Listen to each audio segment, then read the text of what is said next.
Let's talk about that moment, the rare one, when the avoidant person finally realizes they were wrong. Not just a little off, not just misunderstood. I mean wrong. They ghosted, they pushed you away, they built walls so high even they couldn't see over them. And suddenly, it hits them, not because you begged, not because you chased, but because silence echoed louder than your presence ever did. This moment, it's a storm. It doesn't come quietly. It comes after nights they thought they were fine.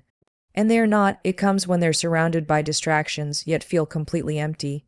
It comes when the pattern they swore worked for them finally starts to break. Avoidants build their identity on control. Emotional distance is their armor. But when they're wrong, that armor cracks, and what pours through? Shame, regret, vulnerability, and here's the truth, they don't know what to do with it, so they stall, they scroll through old texts. They rehearse apologies in their head but send none. They start to see what you gave without asking, the love, the patience, the truth they couldn't face. They thought distance would save them, but it only created space for reality to sink in. And suddenly, you're no longer the needy one. You're the wise one who walked away from breadcrumbs. You became the mirror they couldn't face, and now they're staring directly into it. This moment doesn't guarantee change, but it guarantees awakening. And you don't wait for that. You rise, because the biggest shift happens when you stop trying to fix what someone else broke, and they finally feel the weight of what they lost. When the avoidant realizes they were wrong, it doesn't happen in the heat of an argument or the moment you're crying, asking for clarity.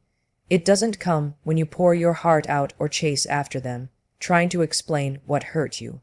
In fact, in those moments, the avoidant is usually doubling down, reinforcing their emotional walls, shutting out anything that feels remotely vulnerable or exposing.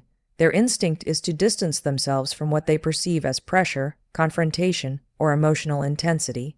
But here's the irony: what actually breaks through isn't your effort, it's your absence. When you stop explaining, when you stop calling, when you stop trying to fix the relationship or prove your worth, something shifts.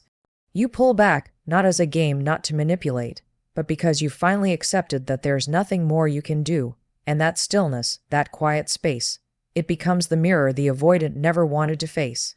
Because now they're left with themselves, no distractions, no more blaming you for being too much. Just silence, and silence is powerful. It forces reflection in a way that words never can. The avoidant starts to notice what's missing. Not the routine, not just the presence of another person. They notice the emotional investment you brought. They feel the absence of your energy. They sense the void where your understanding and consistency used to live. It creeps up on them during moments they least expect. Maybe it's when they reach for their phone out of habit and realize there are no messages from you. Maybe it's when they hear a song that reminds them of how safe they felt with you, something they never acknowledged when they had it. Avoidants often live in a world where emotional distance feels like safety. But now, your absence becomes the trigger that exposes that illusion. They thought they were protecting themselves by keeping you at arm's length. But now they start to question. Asterisk, what exactly did I push away?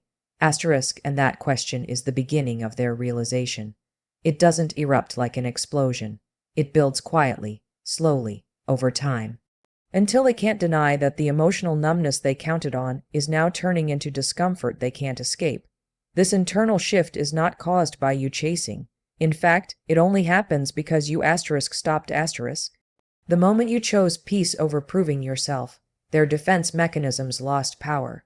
You changed the dynamic without saying a word. Because the avoidant doesn't reflect when they're being pursued. They reflect when they're alone. They reflect when they realize that their coping mechanism didn't protect them from loss, it guaranteed it. And by the time they come to terms with that truth, they've already started to experience they feel shame and regret, but they don't know how to express it. For someone with an avoidant attachment style, emotions aren't something they handle with ease or confidence. Vulnerability feels like danger to them, and when they finally realize they were wrong, it triggers an emotional flood they're not equipped to navigate. Instead of rushing to fix things, they freeze. Their first instinct isn't to reach out and apologize. It's to retreat further inward. The irony is that the moment they finally see their mistake is also the moment they feel most incapable of addressing it. Shame is a heavy, suffocating emotion. It tells the avoidant not just you did something wrong, but you are something wrong.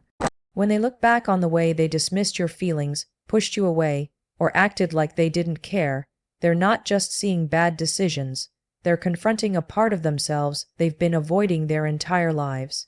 And because they're not emotionally fluent, they often don't know how to process this shame. They internalize it, overthink it, and become paralyzed by it. Instead of saying, I messed up, they spiral with thoughts like, I always ruin everything, or why can't I get this right? This leads to regret, a deep ache that grows stronger the more they sit with their memories of you. Regret is different from missing someone casually. It's not just nostalgia. It's realizing they had something good, something safe, something real, and they let it go out of fear or pride. It's seeing in hindsight how your words made sense, how your love was sincere, and how they rejected it not because of you, but because they didn't know how to receive it. That truth stings, but even with that awareness, they struggle to admit it out loud. Why? Because for an avoidant, admitting fault means stepping into vulnerability, the very space they've spent years avoiding. It means opening up a conversation they're terrified they can't handle. They fear judgment. They fear you'll lash out or say, I told you so. But more than that, they fear being exposed. They've built their identity on self-reliance, emotional distance, and control. Owning up to their mistakes shatters that illusion, and they often don't have the emotional tools to pick up the pieces. So they stay stuck. They think about messaging you. They rehearse apologies in their heads. They type long paragraphs and delete them. It's not because they don't care, it's because they care more than they know how to admit. And that disconnect between what they feel and what they can express creates even more internal conflict. Their silence isn't indifference, it's fear, it's shame, it's a war between their heart and their conditioning. They may even watch from a distance, hoping you'll make it easier for them to re-enter, but they won't always act, because regret doesn't guarantee action, especially when fear still leads the way. Feels like to live without the very thing they once rejected. They feel shame and regret, but they don't know how to express it. For someone with an avoidant attachment style, emotions aren't something they handle with ease or confidence. Vulnerability feels like danger to them, and when they finally realize they were wrong, it triggers an emotional flood they're not equipped to navigate. Instead of rushing to fix things, they freeze. Their first instinct isn't to reach out and apologize, it's to retreat further inward. The irony is that the moment they finally see their mistake is also the moment they feel most incapable of addressing it. Shame is a heavy, suffocating emotion. It tells the avoidant not just you did something wrong, but you are something wrong. When they look back on the way they dismissed your feelings, pushed you away, or acted like they didn't care, they're not just seeing bad decisions, they're confronting a part of themselves they've been avoiding their entire lives. And because they're not emotionally fluent, they often don't know how to process this shame. They internalize it, overthink it, and become paralyzed by it. Instead of saying, I messed up, they spiral with thoughts like, I always ruin everything, or why can't I get this right? This leads to regret, a deep ache that grows stronger the more they sit with their memories of you. Regret is different from missing someone casually. It's not just nostalgia. It's realizing they had something good, something safe, something real, and they let it go out of fear or pride. It's seeing in hindsight how your words made sense, how your love was sincere, and how they rejected it not because of you, but because they didn't know how to receive it. That truth stings, but even with that awareness, they struggle to admit it out loud. Why? Because for an avoidant, admitting fault means stepping into vulnerability, the very space they've spent years avoiding. It means opening up a conversation they're terrified they can't handle. They fear judgment. They fear you'll lash out or say, I told you so. But more than that, they fear being exposed. They've built their identity on self-reliance, emotional distance, and control. Owning up to their mistakes shatters that illusion, and they often don't have the emotional tools to pick up the pieces. So they stay stuck. They think about messaging you. They rehearse apologies in their heads. They type long paragraphs and delete them. It's not because they don't care, it's because they care more than they know how to admit. And that disconnect between what they feel and what they can express creates even more internal conflict. Their silence isn't indifference, it's fear, it's shame, it's a war between their heart and their conditioning. They may even watch from a distance, hoping you'll make it easier for them to re-enter. But they won't always act, because regret doesn't guarantee action, especially when fear still leads the way. They replay the relationship in hindsight and finally see your worth. Not just the obvious moments like holidays or anniversaries, but the quiet, ordinary ones. The way you always remembered the little things, the times you were patient when they withdrew, the steady reassurance you gave even when you weren't receiving the same. At the time, they didn't recognize how valuable that was. They mistook your consistency for something that would always be there, something they didn't have to earn. But when you're gone, when the texts stop, when your energy disappears, they start to realize what they lost. Avoidants often operate from a mindset of self-preservation. They see closeness as a threat, vulnerability as weakness. While the relationship was happening, they were too focused on maintaining their emotional safety to appreciate the ways you were showing up for them. They were preoccupied with controlling how much they felt, pulling away when things got too intense, and creating distance just to breathe. But now that you're not there, now that they don't have to pull away, because you're already gone, that's when the reflection starts. They begin to replay the interactions they once brushed off. They remember how you checked in when they seemed off, how you sensed their mood even when they didn't say a word. They start to piece together that what they once labeled as clingy was actually care, that what they once called too emotional was actually depth. They finally start to understand that the person they pushed away was actually the one who saw them clearly and stayed anyway. This reflection isn't always comfortable. It's confronting. It forces them to ask hard questions. Why did I need space from someone who was giving me love? Why couldn't I let them in?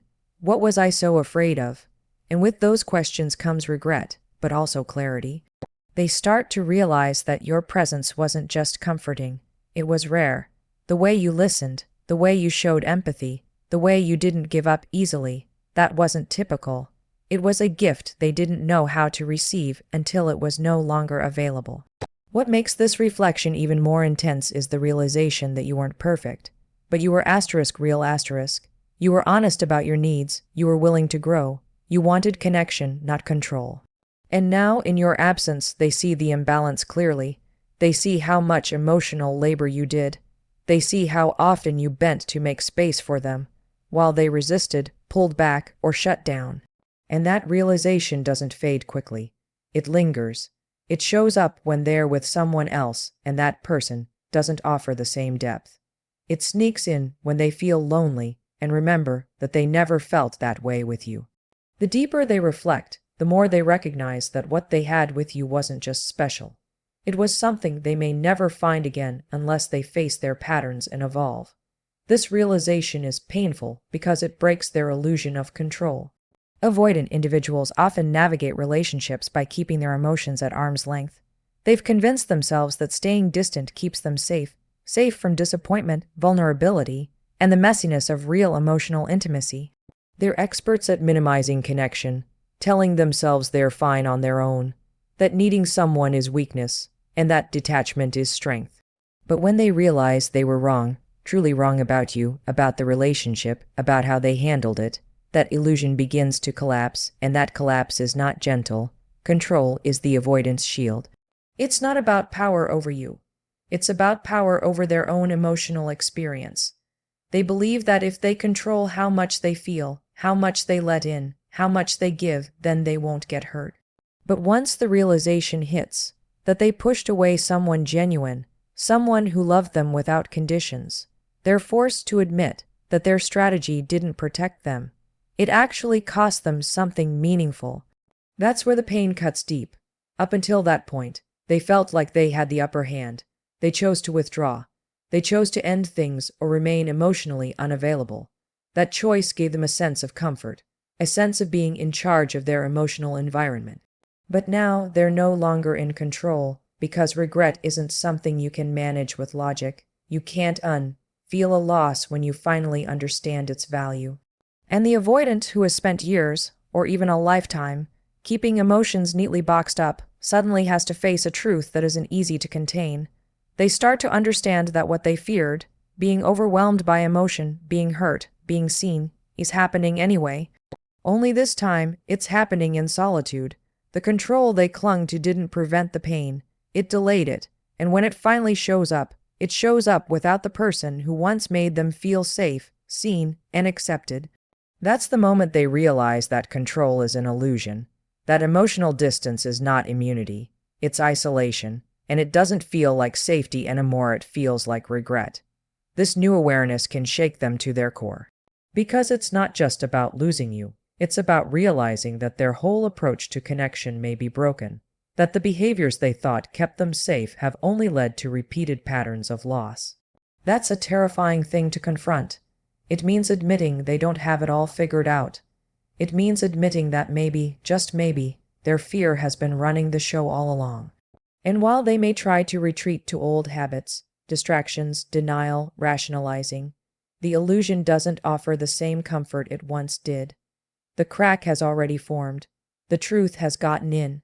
And no matter how much they try to numb it or dismiss it, the realization keeps whispering that something needs to change, that they weren't in control. They were just running, and now they're standing in the wreckage of what their avoidance cost them.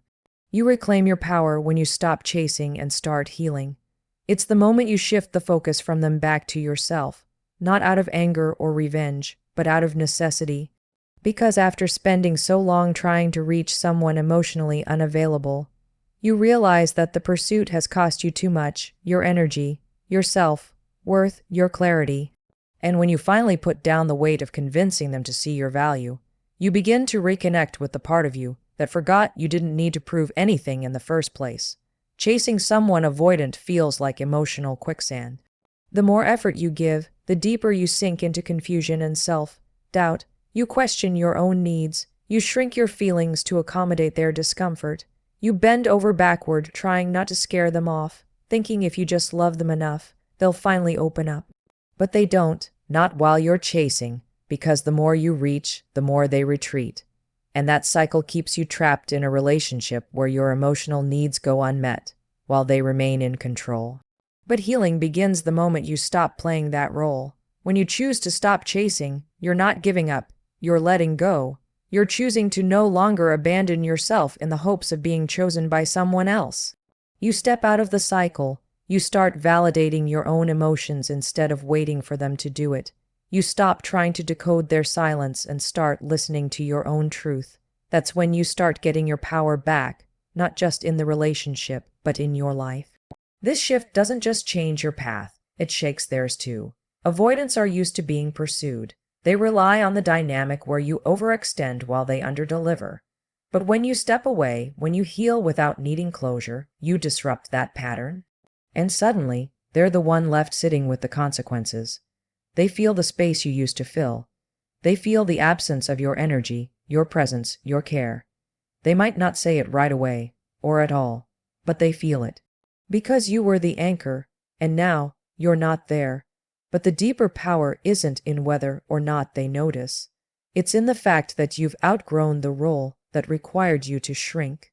You start remembering your worth not as something tied to their recognition, but as something that existed long before they entered your life. You reconnect with the version of you that doesn't wait to be seen, but already knows she is enough. You stop chasing what isn't yours to carry and start building a life that feels whole with or without their validation. Healing doesn't mean you forget them. It means you stop waiting for them to be what they couldn't. It means you start showing up for yourself the way you always showed up for them. And in doing that, you rise. Not because they finally came around, but because you did. In the end, when the avoidant realizes they were wrong, it's not your effort that opened their eyes. It's your absence, your growth, your healing. You stopped chasing, started choosing yourself, and became the lesson they never saw coming. Whether they admit it or not, your strength changed the story. Thank you for listening, for showing up for yourself, and for remembering that the love you give to others is powerful. But the love you give to yourself is what truly sets you free.